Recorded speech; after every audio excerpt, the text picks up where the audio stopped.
Hello again. Okay, so last night you watched a video that covered average rate of change in our Unit 5 packet, and what we're going to do today is we are going to take a look at the examples that were not covered in the Ed Puzzle. Now, just a reminder, please be sure to listen very carefully and keep very good notes, because you are going to have an open notebook quiz on Friday, and the stuff that's within this video will definitely be on there. Okay, so be sure to keep good notes. Okay, so number 50 was done for us in the Ed Puzzle, so let's take a look at number 51. Okay, so read the question. I kind of put the average rate of change formula right here, and read the question and see what you can do with it.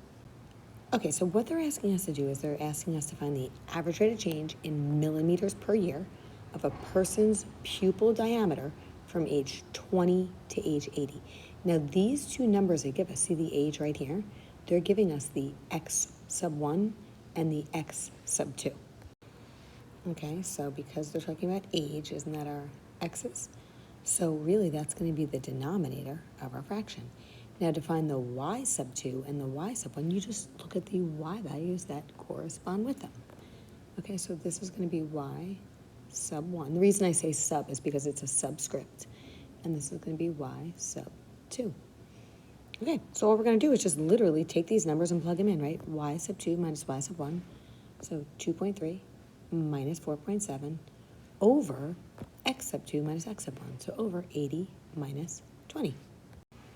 Okay, and now we just have to figure out what that's equal to. And when you do, you get negative, right? It's going down. You get negative 0.04. And the units here would be millimeters over years, right? Aren't these millimeters on top and years on the bottom? So you get millimeters over years, or you could write millimeters per year. Because if you want to write it like that, you could write millimeters per year. Okay, again, the other way you could write that is negative 0.04 millimeters per year. When you put it over each other like that, that means the same thing. And it kind of makes sense, right? Because aren't these millimeters, these numbers on top? And aren't these the years, these numbers on bottom? Okay, so either way you write it is fine. Okay, so let's take a look at number 52 on page 29, the next page. It says the table below shows the number of hours of daylight on the first day of each month in Rochester, New York. All right, so then down here it says, given the data, what is the average rate of change? So remember, here's our formula. In hours of daylight per month from January 1st to April 1st. And then we have to interpret what this means in the context of the problem. Okay, so hit pause, see what you can do with this, and then hit play and see how you did. Okay, so they want us to look at it from January 1st to April 1st. So here's January, and well, January 1st, right? Because it's say the first day of each month, and here's April 1st. All right, so we really only see one number attached with each of these, but think about it. What number would be associated with January? Would be associated with the first month of the year. 1, right? Isn't January the first month of the year? So I'm going to make x sub 1, 1. And then what number would be attached with the month of April? 4, right? Because it's the fourth month of the year, right? This is the first, second, third, and fourth. So 1 would be our x sub 1, and 4 would be our x sub 2. And then these y values, the number of hours of daylight that is associated with each of them, will be our y sub 1 and our y sub 2. All right, so now we could just use our formula. Okay, we're going to take these numbers, y sub 2 minus y sub 1 over x sub 2 minus x sub 1, and just plug it into our formula. Okay, so I plugged in y sub 2. I plugged in 13.9 for y sub 2, 9.4 for y sub 1, and then 4 and 1 for x sub 2 and x sub 1, and that's what I did right here. All right, so now if you want to figure out what this is equal to, we wind up getting 1.5. And then our units would just be hours of daylight per month. Okay, so I just wrote hours per month. You could put it as hours over months. Okay, now it also says to interpret what this means in the context of the problem. All right, well, since this is a positive number, what it means is the number of hours of daylight is increasing by 1.5 hours per month on average, right? This is an average. That's what's called the average rate of change between the months of January and April. Okay, so here it is in words.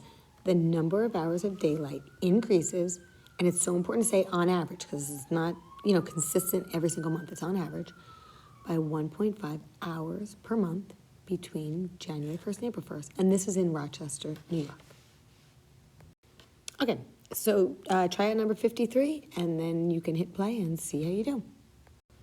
Okay, so they wanted us to determine the average rate of change between hour 2 and hour 7. So here's hour 2, so that's x sub 1, and here's hour 7, so that's x sub 2, and these are the y values that correspond with them.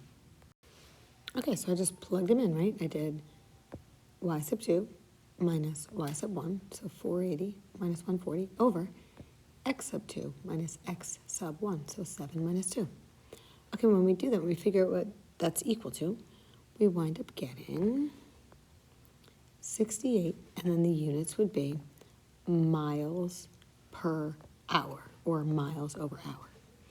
All right, so then it wants us to explain what this rate of change means in the context of the problem.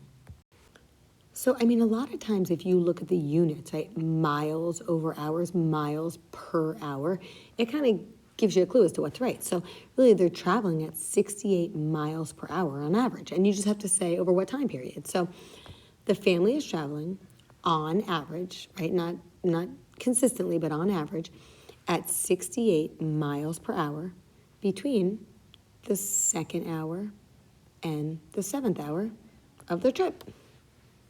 All right?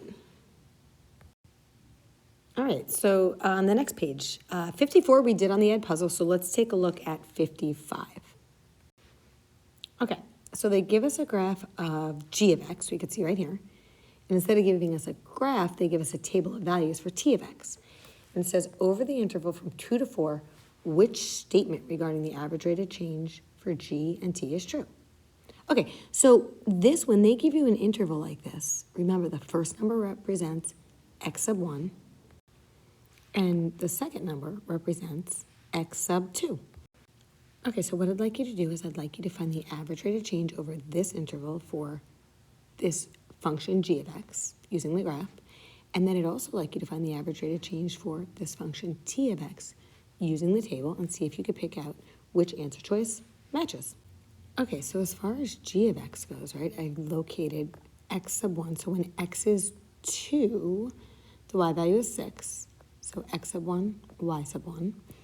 And then when we have an x value of 4, so I came over here to 4 and followed it up, the y value is 10. So this would be y sub 1 and y sub 2. So all you're doing is y minus y over x minus x. So 10 minus 6, right, y minus y, over 4 minus 2, x minus x.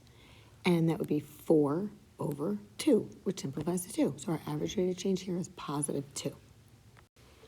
All right, so as far as t of x goes, right, we're again using x values of 2 and 4. So I just did y minus y over x minus x. So 3 minus negative 5, which is 8, over 4 minus 2, which is 2. And 8 over 2 simplifies to 4. So we could see the average rate of change for t of x is positive 4, and the average rate of change for g of x is 2. So isn't this number twice as big as this number?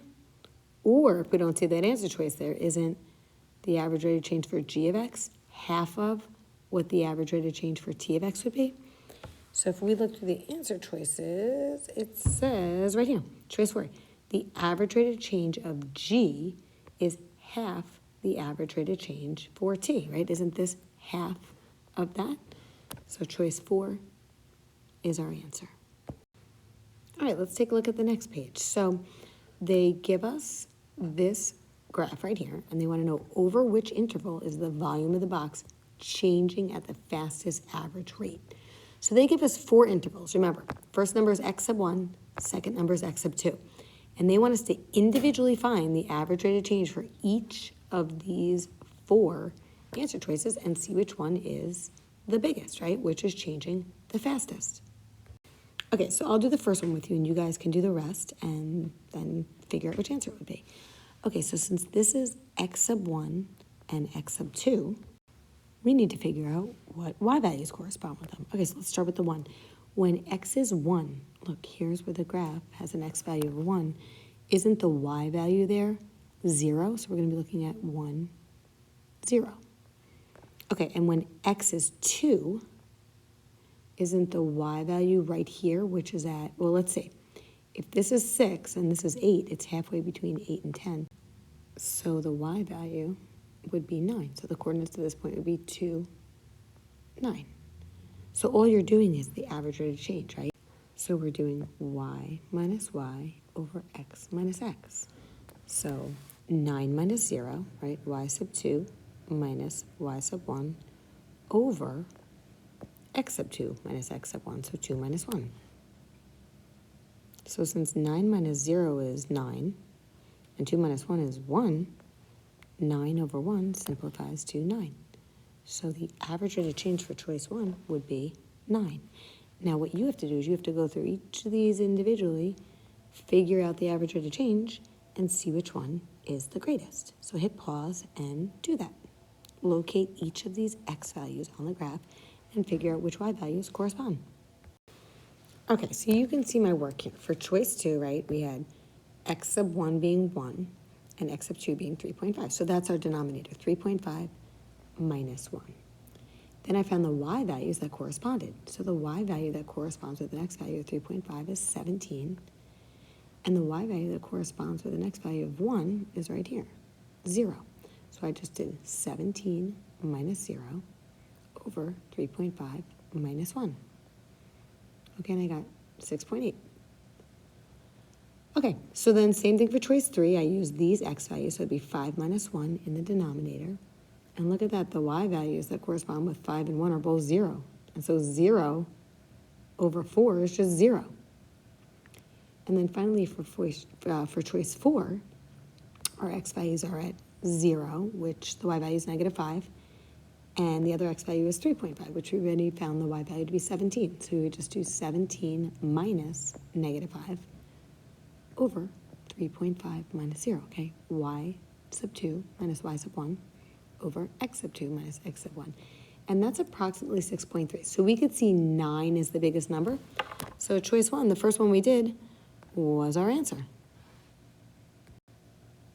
Okay, if you flip to the next page, page 32, I'm going to skip over the one on top because I think it's repetitive of some of the other examples. So let's just take a look at the one on the bottom here. 59. Which function has the greater average rate of change over the interval from negative 2 to positive 3? Okay, so remember when they give us an interval, the first value represents our x sub 1, and the second number represents our x sub 2. So really the denominator of our fraction will be 3 minus negative 2. Okay, so I put my average rate of change formula over here, and this time they give us two different functions. They don't give us a graph, but that's okay. We can go to y equals in our calculator, and we can type in this function first, and go to our table of values, and we can look for what y values correspond with these x values. Okay, so what I did was I just went to y equals my calculator and typed in this function, and I went to my table of values. Now remember, we're concerned with the interval negative 2 to positive 3. Okay, so we're going to be using this right here and this right here. Okay, so this will be our x sub 1 and y sub 1, x sub 2 and y sub 2. So when we plug this into our formula, we can plug in negative 21 minus 4 over 3 minus negative 2. So basically negative 25 over positive 5 simplifies to negative 5. Okay, so we have a negative average rate of change. So basically it's just going down over time. Well, over this interval at least. Okay, now, when you plug g of x into your calculator, I used alpha y equals, and I plugged it in as 1/4 x plus 8. And when I did, it gave me fractions right here, okay?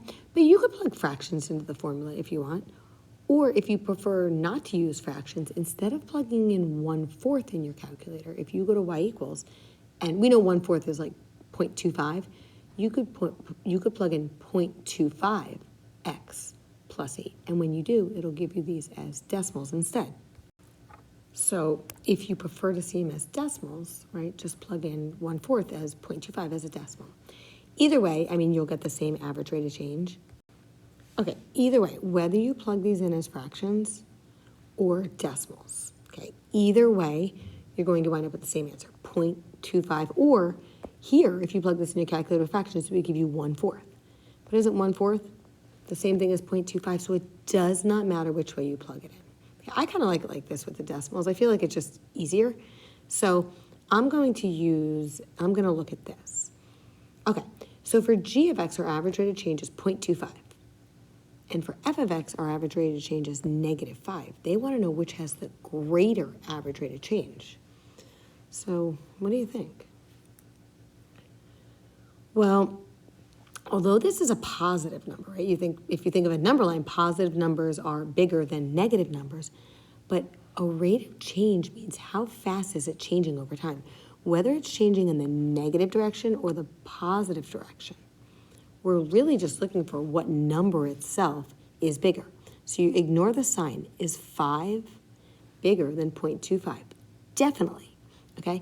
This, even though it's negative, it's going down a lot faster. It's going down by 5 units at a time, whereas this is only going up by 1/4 of a unit at a time. This is growing slowly. So even though this is a negative number, it does have a faster average rate of change.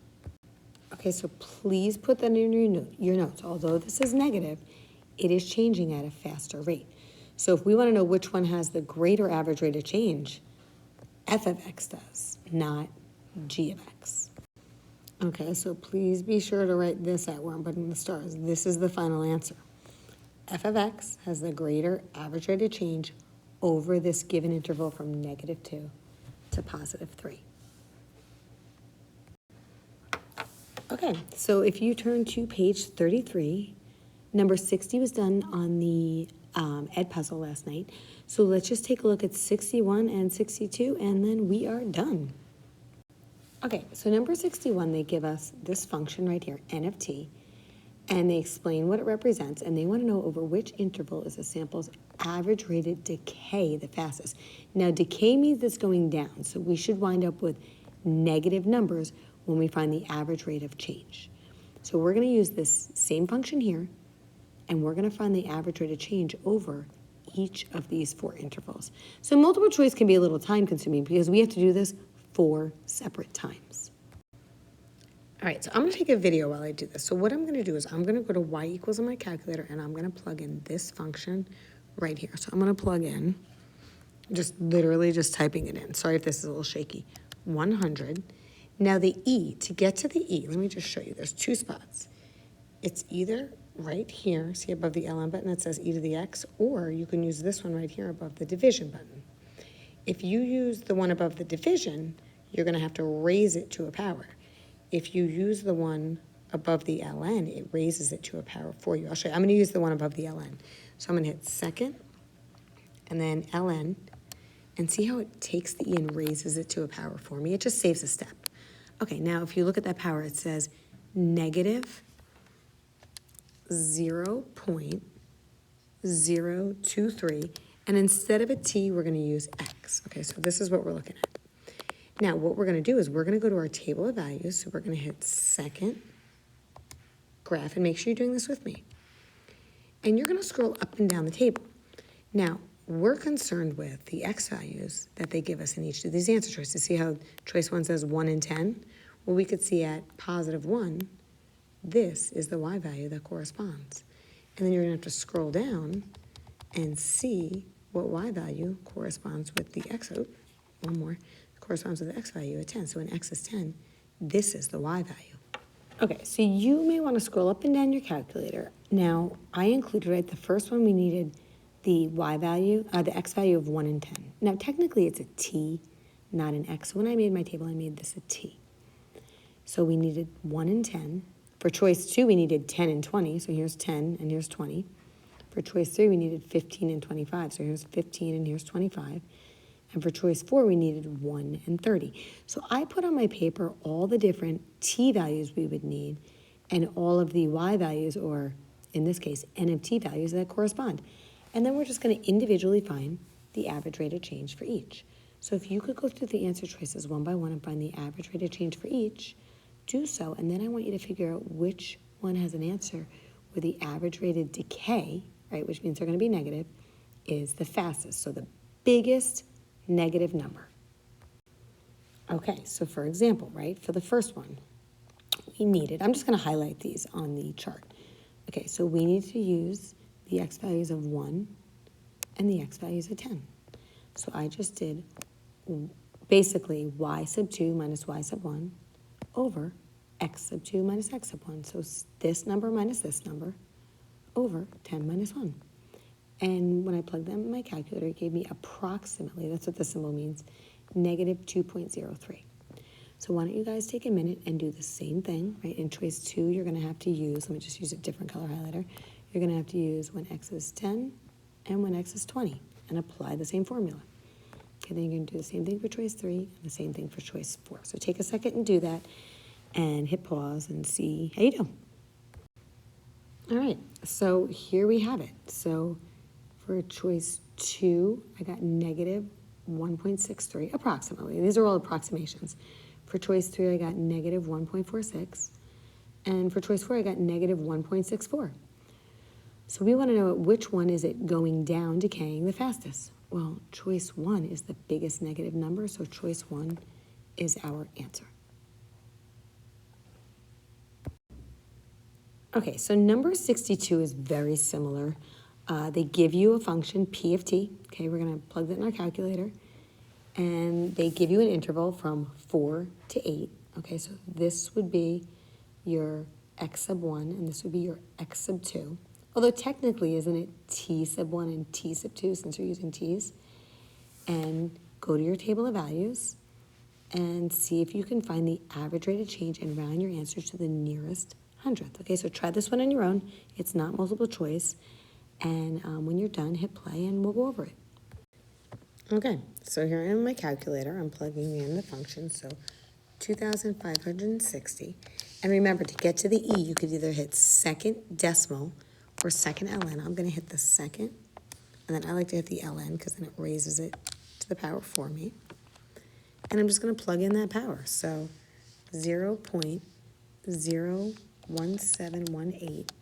And then instead of an x, instead of a t, I'm going to use an x. And I'm going to go to my table of values, so second graph. Now here we're concerned with the x values of 4 and 8. So you can see when x is 4, this is the y value. And I have to say, because they want us to round to the nearest hundredth, you may actually, see how it only gives us to the nearest tenth? If you use your arrow key and scroll over to that number, see on the bottom of the screen it gives you more digits. You're going to have to do that, and you're going to have to write down more digits to that number. I like to say I round to at least 4 decimal places. Okay, then I'm going to scroll back over here and scroll down to the 8. And when I scroll over to the y value, I'm going to need to use more decimal places, just like we see right here. Okay, so when t is 4, p of t, okay, so I wrote this to 4 decimal places. Remember, I had to scroll over to that y value in my calculator to get more decimal places. Because if I used what fit on the screen, my final answer probably wouldn't be rounded correctly. Okay, so let's do it. So we're going to do y2 minus y1 over x2 minus x1.